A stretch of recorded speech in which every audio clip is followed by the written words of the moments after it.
Hi, this is Alex from Groovy Entertainment. Today we got another book. Well, today we got a book on cassette tape to play. Today's book is The Popples and the Paper Route from 1986. So let's get started.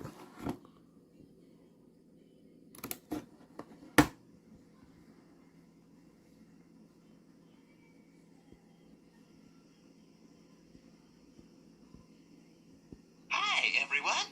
This is PC Popple. Pretty cool, that is. Bringing you a new Popples read-along book. Whenever you hear this sound, it means it's time to turn the page in your storybook. If you're ready, we'll begin the story of The Popples and the Paper Route. Don't forget to turn the page every time you hear the sound. It was the first day of summer vacation, and Bonnie sat on the front steps of her house looking worried.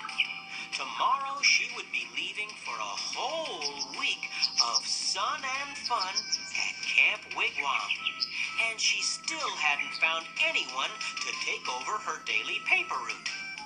She had over 30 customers who waited for her to deliver their newspapers at 6 o'clock every morning. It was quite a responsibility, one that she couldn't leave with just anybody.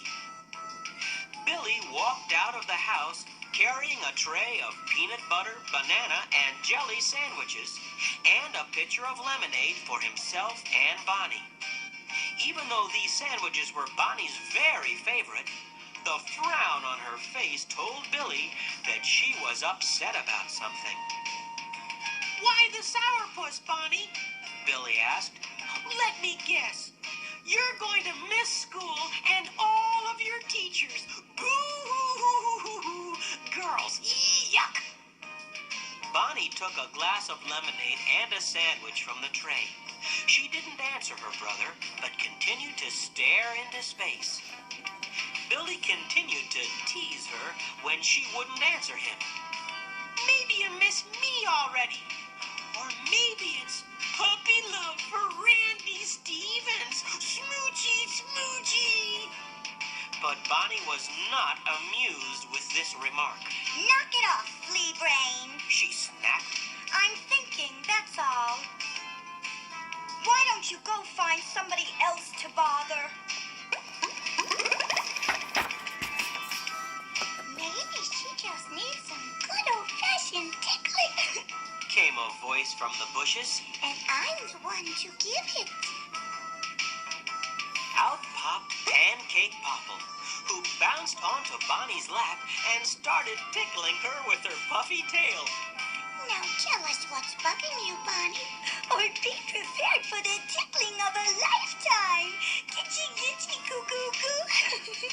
Bonnie let out a loud giggle and pleaded. Pancake, stop. Okay. Uncle, Aunt, Popple, stop it. You win. Pancake stopped tickling and listened as Bonnie explained that she was sad because tomorrow she was leaving for Camp Wigwam and she couldn't find anyone to take over her paper route.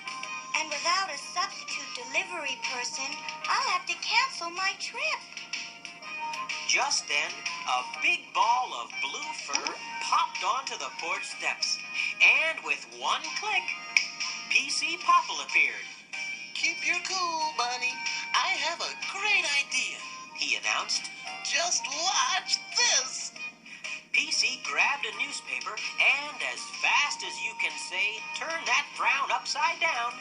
He had it folded, rubber banded, and stacked in the wagon. "Pretty quick, huh?" he boasted. "Well, will I do, Bonnie? Do we have a deal?" Bonnie looked at PC, then at Billy, and thought a minute. You mean you want to deliver all of my papers, PC?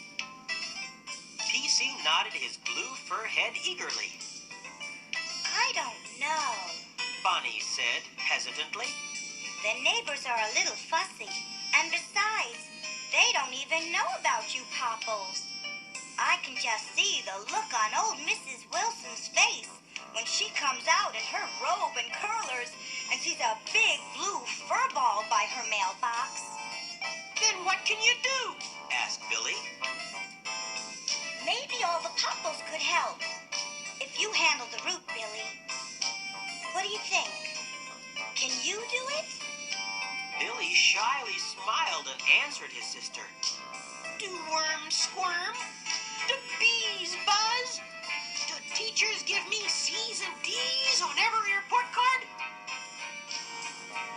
I'm not so sure about worms and bees, but you're right on about the C's and D's. Bonnie said. Billy grabbed the paper, folded it in half, and tossed it in the wagon. You forgot the rubber band, Billy. Bonnie reminded him. I think I better run through the route with you one time before I leave, just to be safe. But Billy insisted. I can handle the route without any pointers from you, Miss Know-It-All. Why, I might be so great at delivering that the customers will be begging for me to take over permanently. Bonnie chuckled, then snapped back. Oh, give me a break, Onion Breath. You aren't responsible enough to take care of a measly goldfish, let alone a paper route. But you do have one thing in your favor, Billy. You can't overfeed a paper route. PC and Pancake chuckled and rolled all over the porch. They knew that helping Billy wouldn't be easy, but they were willing to give it the old Popple try. If only Billy weren't always so forgetful. Then it's a deal, Bonnie, Billy said, shaking her hand ever so pompously. You just go and pack your little things for Camp Wigwam, and I'll take over this job first thing in the morning. Bonnie gave Billy a list of names and addresses, then reminded him that all papers had to be delivered no later than 6 a.m. He ran up to the playroom to tell the other Popples of their new assignment. Pancake and PC followed him up the stairs. All the Popples were more than willing to help. They were even excited at the thought of such a fun project. Billy explained the plans for the next morning. I'll pull the red wagon and you guys can deliver the papers where they're supposed to go. But for now, let's get some sleep. 5 o'clock in the morning will be here before you know it. Billy's alarm rang loud and clear at 5 a.m. sharp, but he didn't even stir. The Popples, however, were already up and raring to go. PC went over to Billy's bed, jumped up on the covers, and began bouncing up and down. Wake up, Billy! Come on! We gotta get these papers delivered! Up and at 'em! When Billy didn't move, Putter pulled a trumpet from his pocket and played a chorus or two of reveille right in Billy's ear. Billy jumped to his feet, pulled on his clothes, and followed the Popples down the stairs, calling, Hurry up, Popples! We haven't got all day! PC folded all 30 papers with ease, while Prize stacked them in the wagon. We're ready! They called to Billy. Okay, guys, and here's a list of addresses Bonnie gave. Hey, where's that list? It's not in my pocket, Billy cried. Okay, which one of you has the list? It was in my jeans pocket when I went to bed last night. We didn't take it! Said the Popples together. Oh, well, we can just guess. I know what I'm doing, boasted Billy. So down the street they went, Billy pulling the wagon and 9 Popple paper deliverers following behind. Let's get this done as fast as we can so we can have a party! Suggested Party Popple. Billy, can't you make this wagon go any faster? Billy pulled a paper from the wagon and handed it to Putter. Here, Putter, Billy said, pointing him toward a front porch. This one goes under that welcome mat. Putter made his way up the walk, but before he could get to the steps, A growling Doberman Pinscher came tearing around the corner of the house. Yowee! Putter screamed, throwing the paper into the air. Let's get out of here. And he pulled a large bone from his pouch and threw it to the dog. Chasing that bone is only gonna keep him busy for a few minutes. PC said. We'd better hurry and get these papers delivered before he makes us his next meal. No bones about it.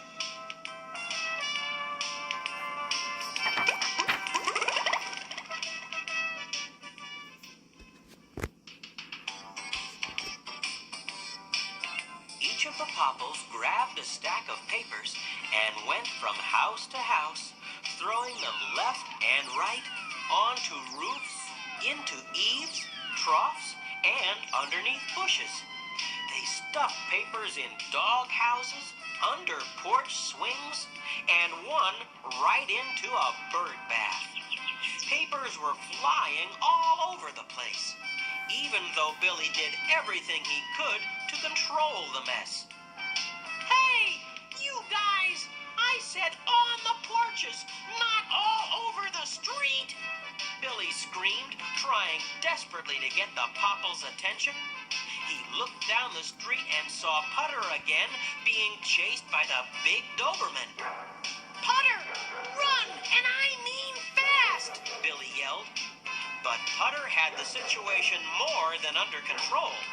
He pulled a dog biscuit from his pouch and set it on the curb. The dog stopped to check it out, and when he did, Putter pulled a motor scooter from his pouch, revved it up, climbed aboard, and took off, wildly racing down the street towards Billy and the Popples. Look out!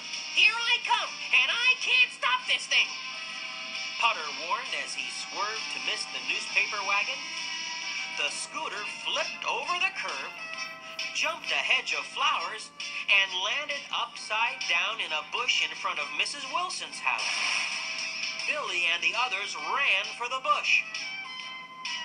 Putter, are you okay? Puzzle asked. I'm fine, Putter insisted. but we're not gonna be fine for very long if we don't get a move on. Look! Everyone turned around to see a group of angry neighbors coming toward them. The entire street was utter chaos. Papers were caught in trees and tumbling down the middle of the road. Papers were under cars and on top of garbage pails. As the Popples ran to hide in a nearby bush, Billy apologized to the neighbors for the paper mix-up. I promise it will never happen again. And he gathered up the papers from the streets and the bushes and even the soggy one from the bird bath. As he headed for home, Billy said to himself, This is a fine mess I've gotten myself into. I should have listened to Bonnie and not lost that list. What will I do now? Putter climbed out from under a stack of papers in the wagon to offer some advice. I've got a great idea, Billy, and I think it will work. What's your idea, Putter? Billy asked. I'll do anything to make tomorrow's delivery go better than this one. I've invented the perfect machine for this kind of stuff, Putter explained. Well, actually it's a machine to pitch baseballs, but we can stuff it with papers, aim for the porch, and poof, all the papers will be delivered. Nice and easy, and in no time, flat. Eager to try anything, Billy agreed with Putter's idea. The next morning, the two of them loaded the pitching machine into the red wagon. With the rest of the Popples following, they again took off down the street. PC loaded the machine with papers, aimed it at the first porch, and gave Putter the thumbs-up signal to let her rip. Putter turned on the machine, and suddenly there was a loud boom, boom, boom, followed by a louder bang, and a series of firecrackers and streamers. The tube on the front of the machine started shooting out papers, but Putter could not control it. papers went flying into the bushes, in the trees, and on top of car hoods as the machine continued to shoot and boom. Everybody out of the way! It's gonna blow! Putter screamed, and with one loud boom, the machine shredded the papers into confetti strips that got caught up in the wind and blown all around the street. Not again! Groaned Billy. Putter, I thought you said this machine was working. What happened? I said it worked, but I never said it worked perfectly. Putter answered sheepishly. Billy looked all around at the mess in the street and told the Popples, We need to get this cleaned up, and fast. Quick, you guys start the cleaning, and I'll run up to the store and buy 30 more papers. If we hurry, maybe we can get them delivered by 6 o'clock. As Billy ran off down the street, PC turned to the other Popples who were standing around and giggling at the mess and told them, There's no time to waste, my friends. Man your cleanup stations. Puffball, Pretty Bit, Potato Chip. You take the bushes. Hardy, Pancake, Prize, and Puzzle, you handle the yards. The rest of you get the streets. Let's get going.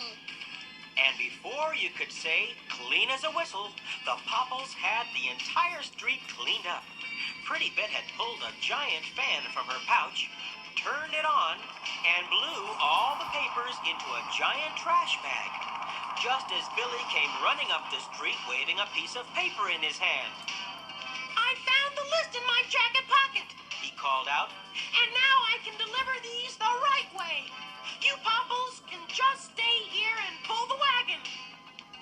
Billy delivered all the papers into their right places, and just in the nick of time, he heard the 6 a.m. church bell chiming downtown. With a sigh of relief, he and the Popples headed home. Several days later, Bonnie returned from camp and took over her route again. When her customers asked her what happened to that nice little boy who had delivered the week before, she explained that he was her brother and was substituting for her while she was at camp. Later that night, while in the attic playroom, Bonnie told Billy and the Popples what her customers had said. Then she told Billy, I'm really proud of you. I knew you could handle the job for me. but Billy had to be honest with his sister. I wasn't as good a delivery boy as you may think. Billy confessed. In fact, the first couple of days were a real mess. I didn't follow your advice like I should have, and I even misplaced your list. Papers went everywhere but on the front porches. Then there was the huge dog, and I wrote about Spike on the list I gave you. Bonnie reminded him. If you would have followed that list like I told you to, you would have known how to handle him. I just tell him to go home, and he does. Potter let out a long groan. Oh. Billy went on to tell Bonnie that after 2 days of messing up the job, he finally found the list, and the rest of the week he delivered all the papers to the customers face to face and even gave them free donuts. Sounds to me like you are finally able to handle responsibility, Billy. Bonnie said proudly.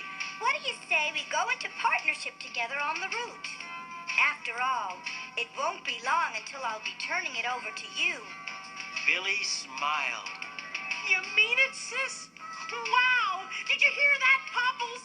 My own paper route. Just think, up at dawn, folding and banding and delivering door to door. What fun! Whoopsie-doo! Cried the Popples, giggling. We can hardly wait!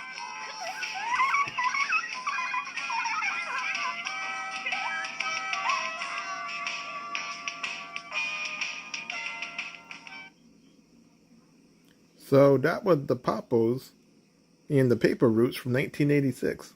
So if you like, subscribe, share, and comment, and have a groovy day. And our next book will be The Transformers, The Great Car Rally